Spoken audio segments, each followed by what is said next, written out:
In this video, it's time for a good old story. One of Neville's stories with his encounter with his mentor Abdullah, and the story will help you to stop only thinking of your desire and therefore most of the times keeping it seemingly separate from you, keeping it at a distance because you think of it, of how nice it would be if soon you could hopefully be it, right? You continue to see it as something that hopefully happens in the future, but not something that you are in the here and now. So let's just dive into the story time right now. The story will help you to stop thinking of, stop desiring, stop waiting, stop lacking, stop needing, and will help you to go into having it, being it, thinking from it. This is a major shift. So let's just look into the story right now.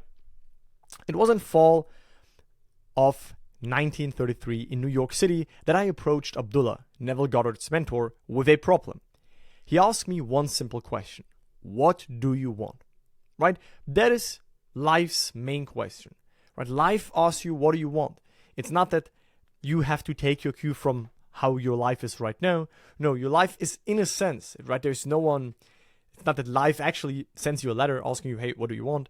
But imagine life as like this genie that is able to fulfill you a desire. If you have the desire for more money, life can fulfill you that. If you have the desire for that partner, if for your partner, for your desired relationship, life can fulfill you that. And so it is for any other desire. So life, in a sense, always asks you, what do you want now? What is your desire right now? If you're watching this video, I assume at least you might have one desire. Maybe you're just here to learn, that's amazing. But I'm sure you have one, two, maybe even three desires that you seem are like, or that you feel are rising within you. So that's the first point, right? Neville's mentor asked Neville, so what do you want? Now you're here. Okay, what is your desire? I told him that I would like to spend the winter in Barbados, but that I was broke, that I literally did not have a nickel. So Neville said his desire, and then immediately also said his what his world showed Neville, right? He also told Abdullah basically his perceived limitations or perceived reasons on why this is not possible, right? So desire is spending the winter in Barbados, being with his family, being, on Barbados.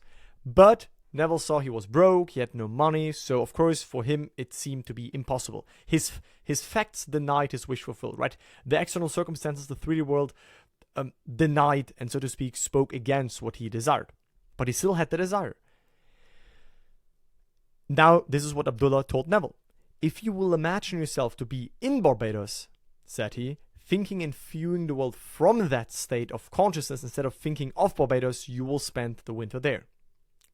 Again, if you imagine yourself to be in Barbados, right, not thinking of it and affirming, I will be in Barbados, I will be in Barbados, no. Imagining himself to be in Barbados now, thinking and viewing the world from that state of consciousness. So, as we understand, creation is finished, infinite states, also the state, the state of already being in Barbados, that is also ready to be looked through, so to speak, like a lens, right? You have like infinite lenses. So through which lens do you want to see the world?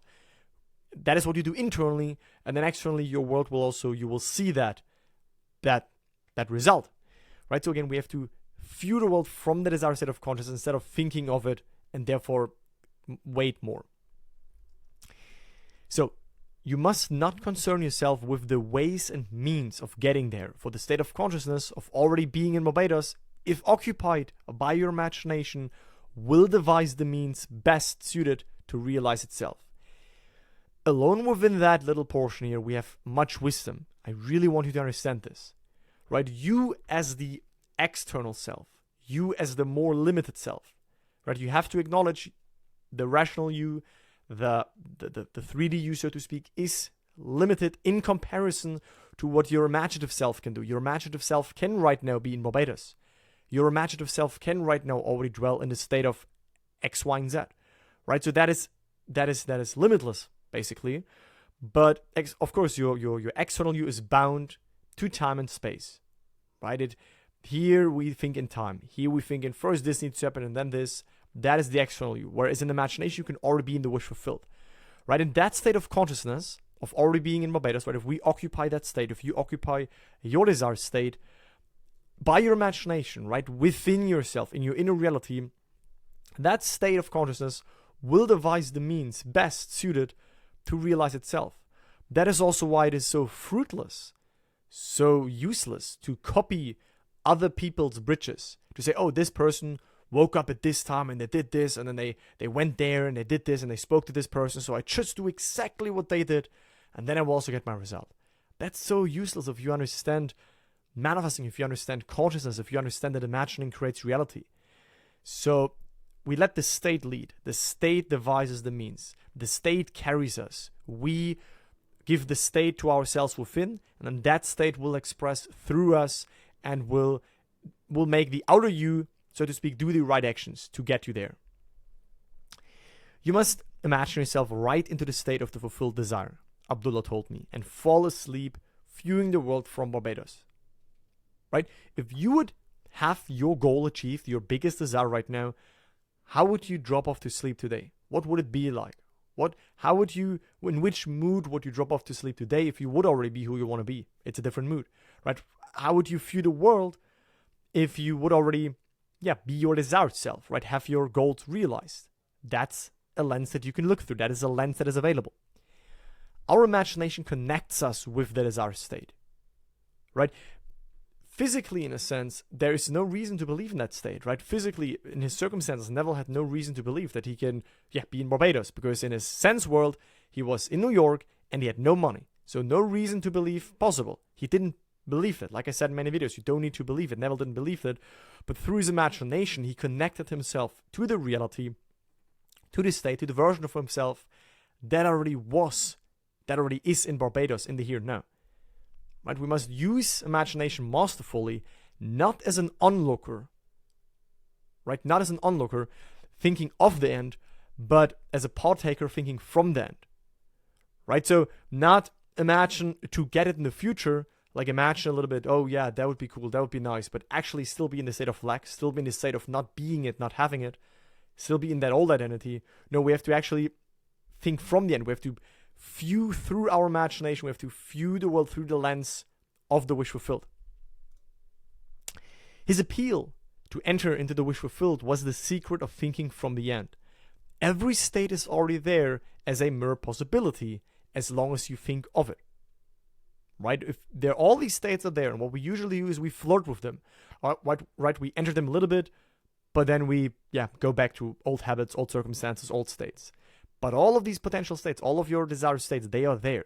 Right? Every state is in existence as a possibility, but it will remain a possibility. It will remain a hope. It will remain a desire that seems to be unattainable if you just continue to think of it. But it will become overpoweringly real when you think from it. Right? When you view the world from it, when you put yourself in the mood of what it would be like to be in that state. Thinking from the end is the way of Christ, is the way of God, is the way of true power, true self-empowerment. It has also shown me that I can no longer excuse myself by placing the blame on the world of external things.